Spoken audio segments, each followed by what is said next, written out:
மகர ராசி நேயர்களே, உங்களுக்கு இந்த சனிப்பெயர்ச்சி பலன் பார்க்கும்பொழுது நிறைய பயணங்கள் உங்களுக்கு தொடர்ந்து ஏற்பட்டுக்கிட்டே இருக்க போது, அது இல்லாமல் மகர ராசிக்காரங்களுக்கு அசட்டு தைரியம், அசட்டு துணிச்சல் வந்து அங்கங்கே அது மூலிமா வெற்றி பெற போகிறீங்க.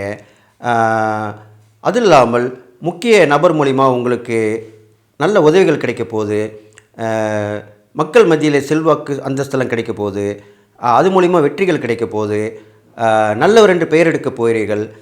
நீதி நேர்மை சத்தியம் தவறாமல் இருந்து வந்தீர்களானால் இந்த சனிப்பெயர்ச்சி மூலமாக உங்களுக்கு நல்ல நேரத்திலே தகுந்த நேரத்தில் தகுந்த உதவிகள் கிடைத்து உங்களுக்கு எல்லாராலும் போராட்டப்படக்கூடிய வாழ்க்கையை வாழப்போகிறீர்கள் என்று சொல்லி இந்த சனிப்பெயர்ச்சி பலன்கள் வரிசையில் பார்க்கும்போது மகர ராசிக்காரர்களுக்கு தைரியத்தாலும் தன்னுடைய சுய முயற்சியாலும் நல்ல பலனை பெற்று நல்வாழ்க்கை வாழப் போகிறீங்க.